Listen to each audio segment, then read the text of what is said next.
Good morning, Northbend Church. Welcome again to Sunday morning service. If you do not know who I am, my name is Jake Marburger. I'm the student pastor here at the church, have been for a little over 5 years now.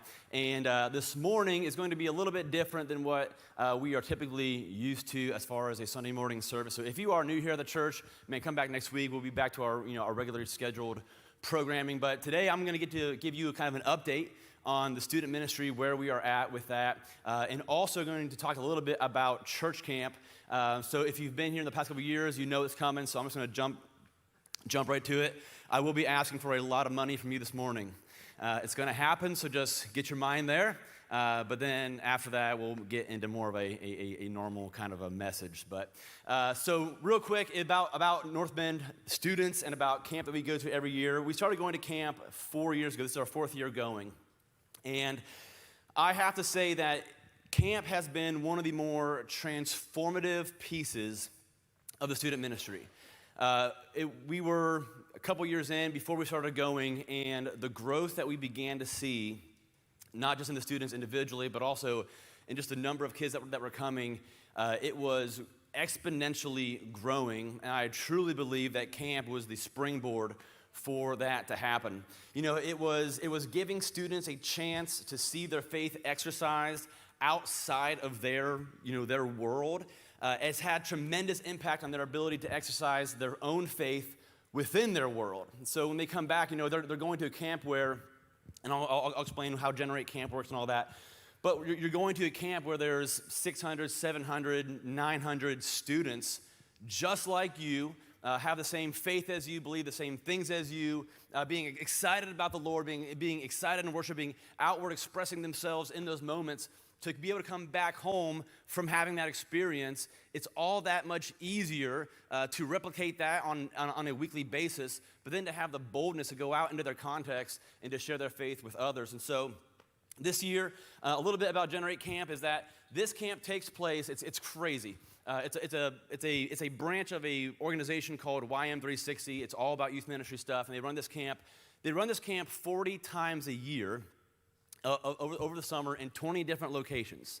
So this is happening all over the country, all the way from from Ohio all the way down to New Mexico. They have these campuses going, these camps running down to the beaches in Florida, all over the place that this camp is running. And at every single one of these camps, there's around 700 to 800 students participating in these church camps. It's an incredible thing. And this year, we are going back to Johnson University in Knoxville, Tennessee. Every year we've gone to a different place, and I think we finally have kind of found like our camp home in Knoxville, Tennessee. It's at Johnson University, and so we're heading back there. So we're gonna have a little recap video of what camp looked like for us last year, and then we'll keep going there after that.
So that gives you a little bit of an idea of what camp looks like. So hopefully you saw some familiar faces in there. And now, look, I don't want to brag about it, but we crush at camp, okay? Every year, the past couple of years, we've swept the events. We will win. We won volleyball last year. We won 3-on-3. We won dodgeball. I might be missing a few of them. And so, listen, we represent really, really well. So today, I am coming to you to ask that you would help us to sponsor this trip.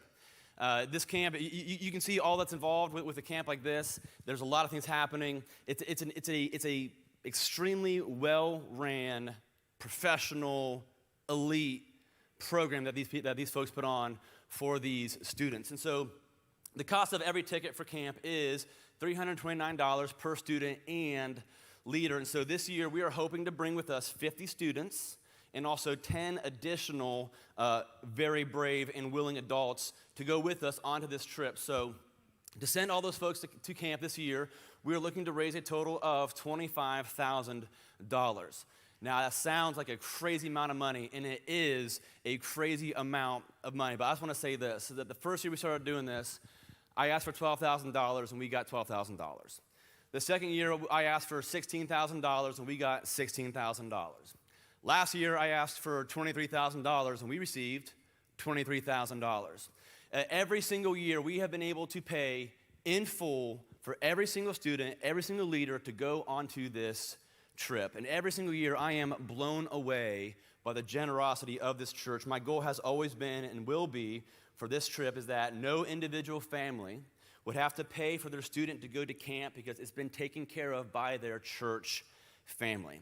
And so if that's you this morning that you've given to us in the past, man, thank you so much. I don't think you quite understand the value that dollar being sown into this ministry, all that it yields. I don't think you quite understand the impact that every single dollar given is doing in that building every single weekend throughout the year. It all has had a tremendous impact. And so how we're going to do it this year is in the past, what we've done is we had little envelopes that you could put some money in, and I think that kind of created a little bit of confusion on how to give. And so we're going to make it a lot easier this year. Is that if you want to give to get these kids to go to camp this year, you can just mark it down on the memo line in a check.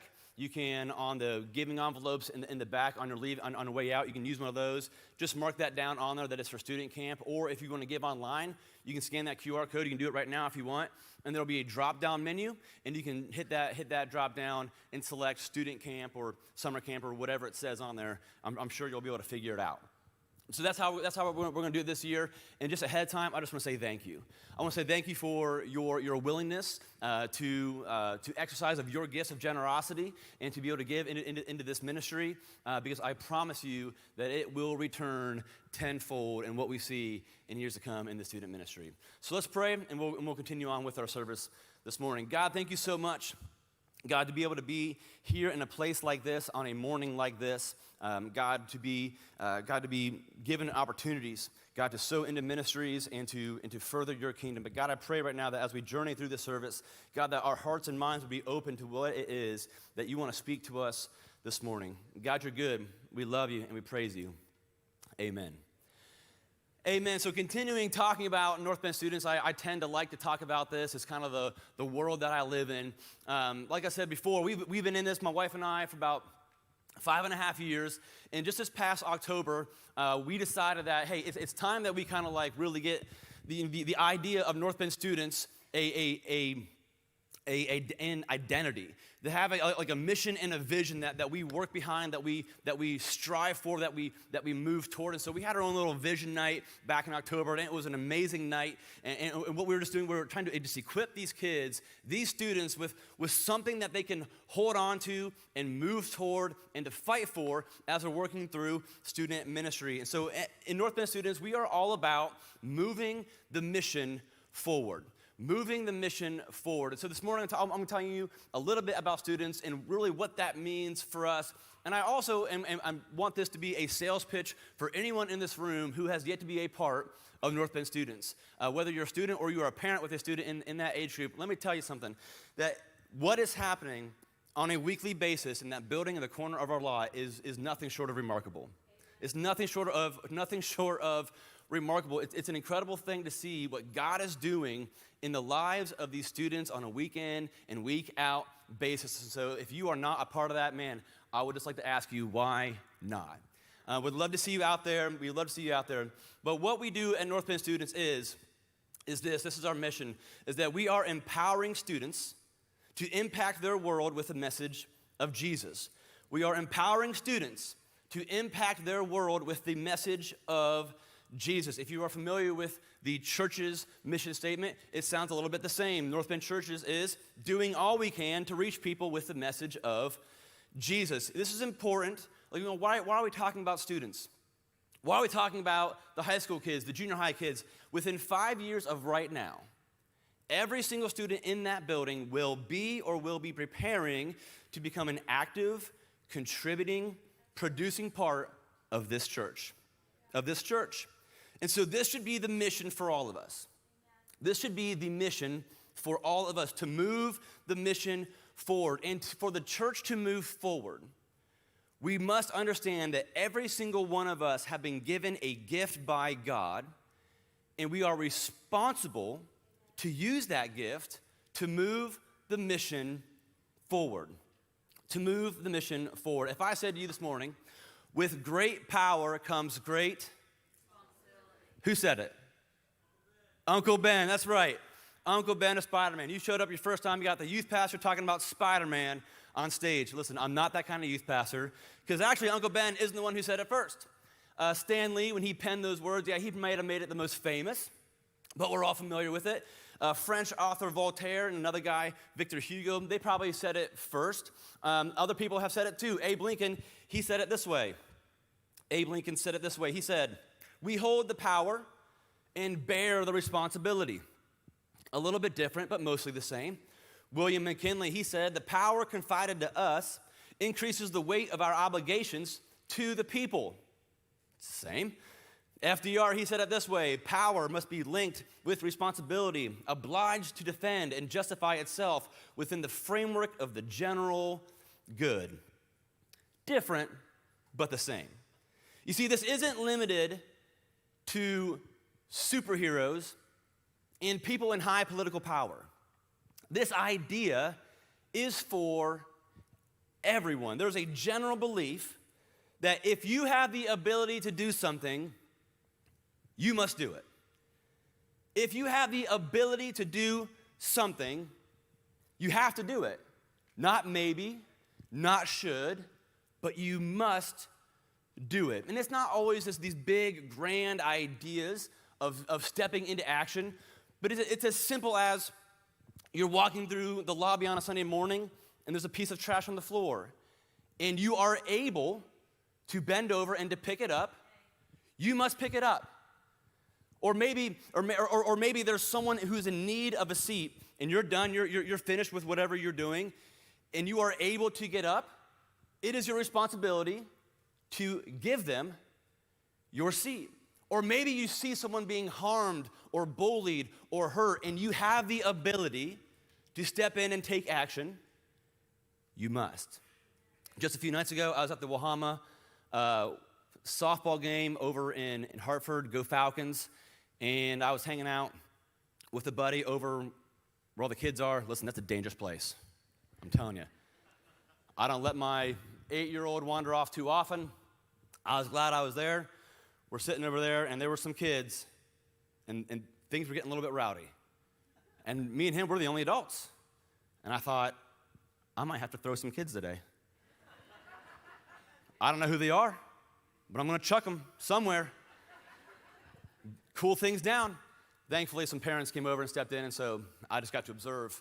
But I was able, and so I was responsible. See, with great power comes great responsibility. And there is a great power in us. There's a great power in us, and there are great gifts given to us. We're going to be in the book of Matthew this morning, chapter 25, verses 14 through 30. This is lengthy. We're going to read it all, but we love stories. This is a story. This is a great story. And so we'll be reading it this morning together, and it says this: "For it will be like a man going on a journey who called his servants and entrusted to them his property. To one he gave 5 talents, to another 2, to another 1, to each according to his ability. And then he went away. He who had received the 5 talents went at once and traded with them, and he made 5 talents more. So also he who had the 2 talents made 2 talents more. But he who had received the 1 talent went and dug in the ground and hid his master's money. Now, after a long time, the master of those servants came and settled accounts with them. And he who had received the 5 talents more, bring the 5 talents more, saying, 'Master, you delivered to me 5 talents. Here I have made 5 talents more.' His master said to him, well done, good and faithful servant. You have been faithful over a little. I will set you over much. Enter into the joy of your master. And he who had the 2 talents came forward saying, Master, you delivered to me 2 talents. Here I have made 2 talents more. His master said to him, well done, good and faithful servant. You have been faithful over a little. I will set you over much. Enter into the joy of your master. And he who had received the 1 talent came forward saying, Master, I knew you to be a hard man, reaping where you did not sow and gathering where you scattered no seed, so I was afraid. And I went and I hid your talent in the ground. Here you have what is yours. But his master said, you wicked and slothful servant, you knew that I reap where I have not sown and gathered where I scattered no seed. Then you ought to have invested my money with the bankers, and at my coming I should have received what was my own with interest. So take the talent from him and give it to the one who has 10. For to everyone who has will more be given, and he will have an abundance. But from the one who has not, even what he has will be taken away. And cast the worthless servant into the outer darkness. In that place there will be weeping and gnashing of teeth. A little bit of a grim ending to that story. Not the fuzzy ending we hoped for, I guess. But the parable of the talents, I love this story. I love this story that Jesus tells because the application of this story is so great for all of us. When it comes to Scripture, there is one meaning, but there is often multiple applications. And in this story, the way that we can apply this to our lives is such an incredible encouragement to all of us. But here's what we have happening in this story, is that we have a landowner leaving town, and he needs his stuff taken care of, and so he leaves it to his service. Now, before we get started, we need to have a little bit of background on this story. First off, that this is a parable. This is a parable, and Jesus would teach in parables very often, in that these are simply stories to tell a point. So this landowner did not exist, these servants did not exist, this land did not exist. It was simply a story that Jesus was telling to get a point across. But Jesus would tell these stories in a way to where the hearer would understand. They would understand the context, they would understand the meaning, they would understand what all the inner workings were of this story. So we need to understand some of those things as well, that all of these servants were given a number of talents, right? Not talons. When I was a kid, I thought it was like eagle talons. Like that's a weird thing to manage when your master's gone. No, it's a talent. And what a talent was, it was a sum of money worth about 20 years of a laborer's income. Wow, right? That's a serious amount of money. And usually it was in form of like silver, and it's very heavy in weight. And so here's the master, and he's divvying out all of this stuff, and he gives out 1, 2, and 5. So you can do the math on how much money we're talking about. This is some serious coin that the master is trusting with his servants. And so in this story, Jesus is the master. Spoiler alert. Jesus is the master. We are the servants. And Jesus is going to come back, and he is going to ask of us, what did you do with the things that I gave you? What did you do with the gifts and the talents and the things that I gave you when I was gone? How did you invest them? How did you use them? This is something we have to understand about God, is that when it comes to God's gifts, there are 100% strings attached. There are strings attached to the gifts of God. And I don't think we understand this often because we talk so often about God's unconditional love. We love God's unconditional love, but when it comes to God's gifts, there are conditions. Even when it comes to something like the gift of salvation, it is a free gift that we can receive and experience a newness of life. But with the gift of salvation, there is an expectation, and that expectation is that it is a changed life and that our minds are renewed. If we accept that gift and nothing changes, then there is a problem that we have not used the gift. So when it comes to God's gift, there is 100%, there are strings attached. So this morning, we're going to be looking at these 3 servants. We're going to be looking at the attitudes of these 3 servants. I'm going to be referring to them as the 1, the 2, and the 5. Hopefully that can go without explanation, but it's the guy who received 1, the guy who received 2, and the guy who received 5. We're talking about the 1, the 2, and the 5, and this morning, we're going to be looking at the difference between an attitude of trust and an attitude of insecurity, an attitude of trust, and an attitude of insecurity. First, let's look at the attitudes of the 2 and the 5. We like these guys. The 2 and the 5. With the 2 and the 5, we see an attitude of diligence and trust. You see, the guy who received 2 and the guy who received 5, they didn't waste time comparing gifts, looking at, well, he got more than I did, or why did I get this much? I don't want to deal with this much stuff. They didn't worry about that. The master gives the gifts, the master gives the talents, and it says right away they left and they invested the talent. They invested the money. Right away, they went to work. They took what they were given and they doubled it. And listen to the words of Jesus. He comes back, the master comes back and says, "Well done, my good and faithful servant." We love that part. We love the "well done, my good and faithful servant." But what he says next, I think, is even greater. He says, "Enter in to the joy of your master." Enter into the joy of your master. You see, these guys, they went and they made a whole lot of money. Millions and millions and millions of dollars by our own, how it would be if it were happening today. Millions of dollars. That at any moment they could have scraped a little bit off the top, pocketed a little extra, say, "Hey, Lord, you gave me 5. I only managed 4 more. That's still pretty good, right?" Pocketed an extra $1 million or whatever it's going to be. But instead, they gave all that was Jesus's back to him, and they were rewarded with the joy of their master. The reward was greater than the return. The reward was greater than the return because the Creator is always going to be better than the creation.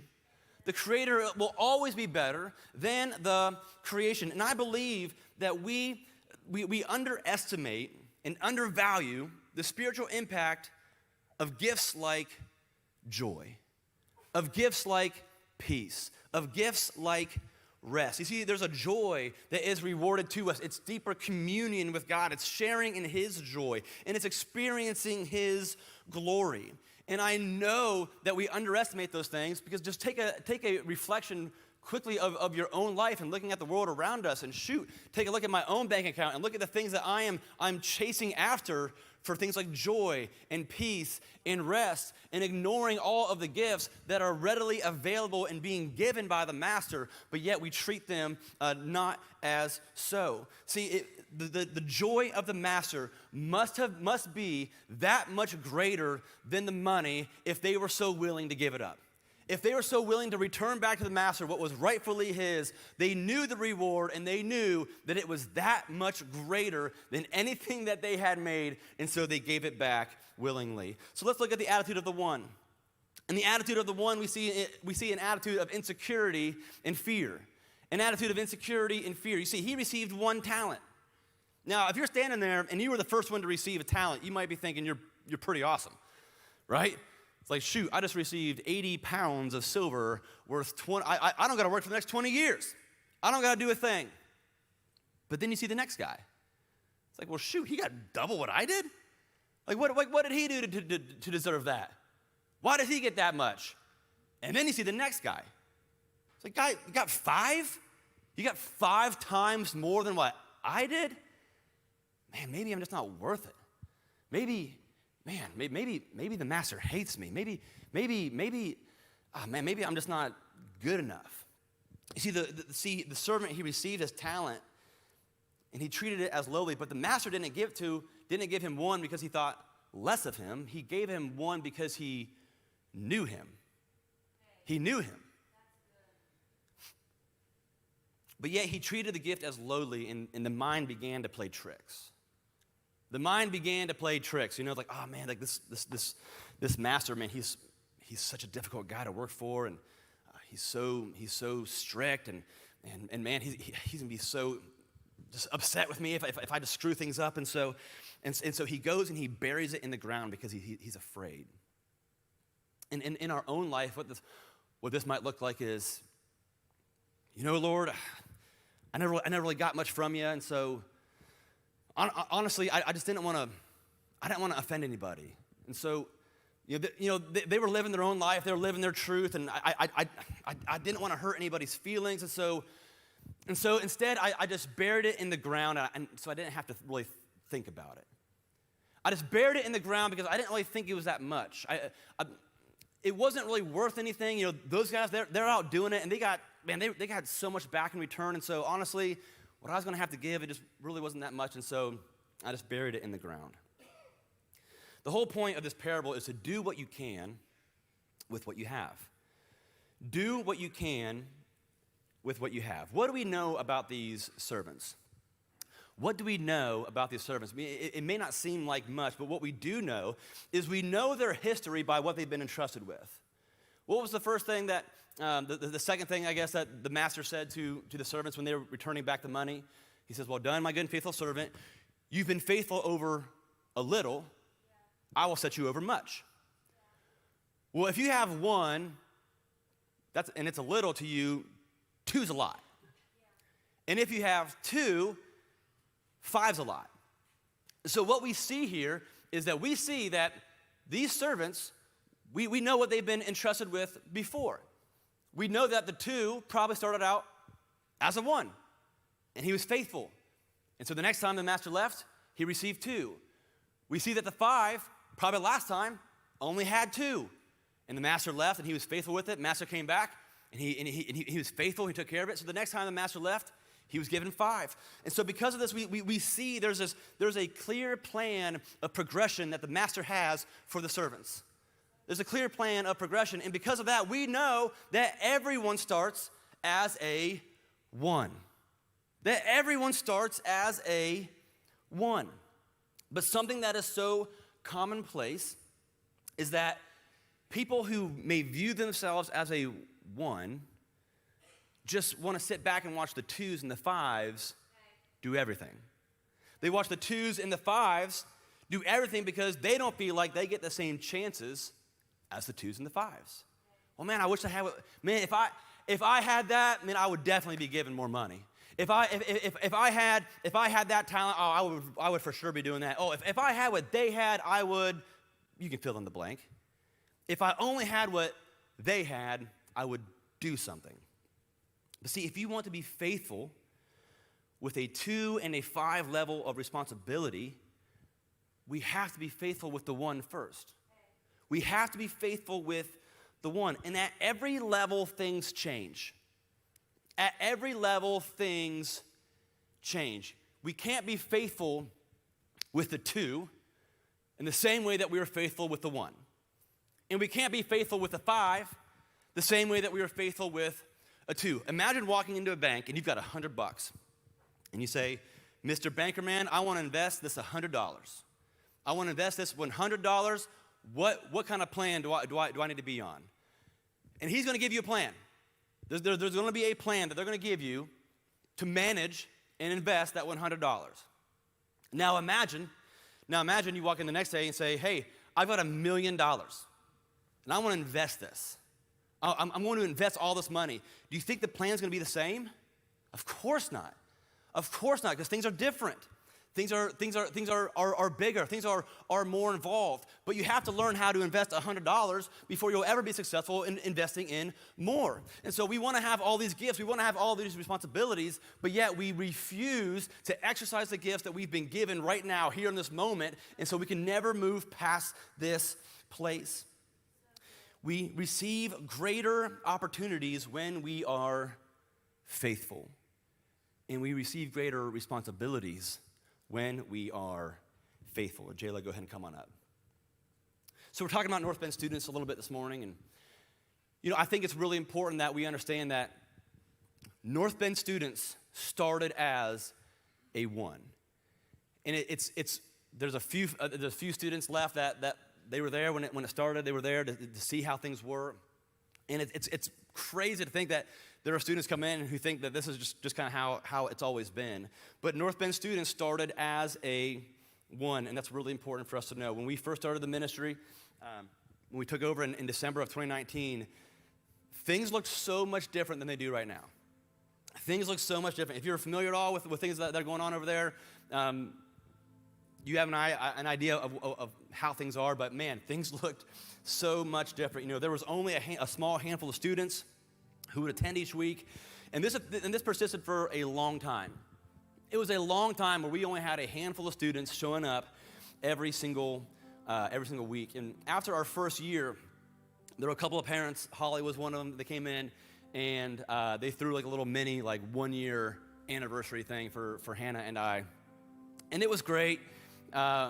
It was so well thought out and just so kind. But I have to tell you, it was one of the more depressing parties that I've ever been to in my life. We only had a few kids there. It was like a down night for a down group already. And honestly, if I can be real and raw, is that at this point, man, we just felt like failures. We were so discouraged by what we were looking around and seeing in our ministry, because I would look around and I would see all these guys just doing these incredible things. I would see these other churches going around and the events that they're pulling off and the kids that they're drawing and all these amazing ministry moments that it feels like week in and week out they're experiencing, and these kids coming to the Lord and these kids getting baptized and all these different things. And I kept asking like God, when are you going to send me that? When are you going to send me all of these students? When are you going to send me all of these opportunities? When are you going to send me all of these responsibilities? But we decided in that moment that instead of comparing to what everyone else had going on, instead of comparing all of the success that I thought that I was seeing from everyone else going on, we decided that we were going to be faithful with what we had. We were going to be faithful. It's like, all right, we got 10 kids here. All right, we got 10 kids who love the Lord. We got 10 kids who are excited about church. We got 10 kids who are excited about their walk with Christ. We got 10 kids they're showing up every single week. I don't know why, but they're here. So you know what? We're going to invest in these kids. We're going to be faithful with these kids. And so we were faithful with the one. Man, we were faithful with the one, and all of a sudden, God began to give us responsibility of the two. 20 kids start showing up. 30 kids start showing up. It's like, man, all right, things got to change. We can't do things how we used to, so we had to change. And so we began to be faithful with the two. We were faithful with the two, and then all of a sudden 30 kids start showing up, 40 kids start showing up, and it's like, oh man, we better build a building.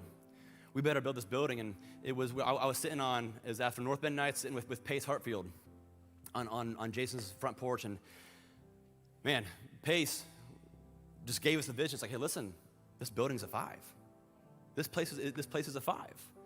You can't do things the same way that you used to do. So we began to be faithful with the 5. And this is so crazy, is that we're seeing over 60 kids, sometimes 70 kids, every single Sunday night from all over this county, all over Meigs County, Gallia County. We've got 5, 6, 7 different schools represented every single week out in that building because God has been blessing it and we've been faithful to it. Would you stand with me this morning? So the question this morning for you is this. It says, what are you? What are you? Where do you view yourself? If Jesus was here in this room telling you this parable, how would you categorize yourself in this story? Are you a 1? Are you a 2? Maybe you're a 5, God bless you. But let me tell you, it doesn't really matter where you are.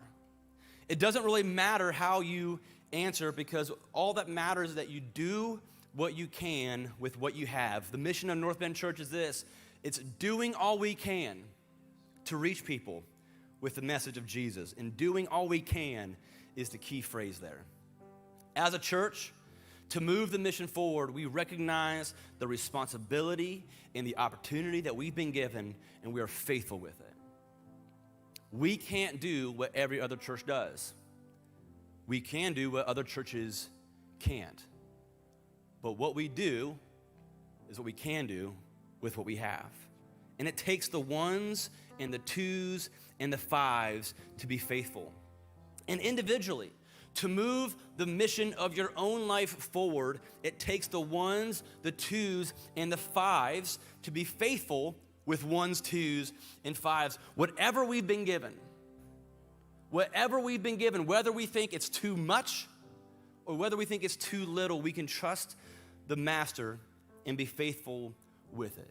To move your family forward, to move your marriage forward, to move your influence in your workplace forward, we must be faithful with it. It's taking what we have, what he has given us, knowing that he knows us and we're trusting him with it, and knowing that the joy of the Lord is worth our faithfulness. Let's pray. God, thank you for this morning and thank you for this church. God, I pray right now that God, as we reflect on our own lives, that God, we would be honest about where we are in our walk with you. God, we haven't been faithful. God, we haven't been optimistic about what we've been given. God, we've been letting our mind, God, downplay the gifts that you've so graciously given to us. But God, this morning, God, we want to be empowered to use those gifts in, God, the way that you most see fit. That, God, that we would step out in faith, and God, we would begin to exercise our faith in the places around us. That, God, we would begin to use our gifts for their original intended purpose, God, to bring you glory and to move your kingdom forward. God, you are a great God who gives gifts so generously, and God, we want to be a generous people with our gifts in return. God, you're good. We love you and we praise you. And we ask all of these things in your son's holy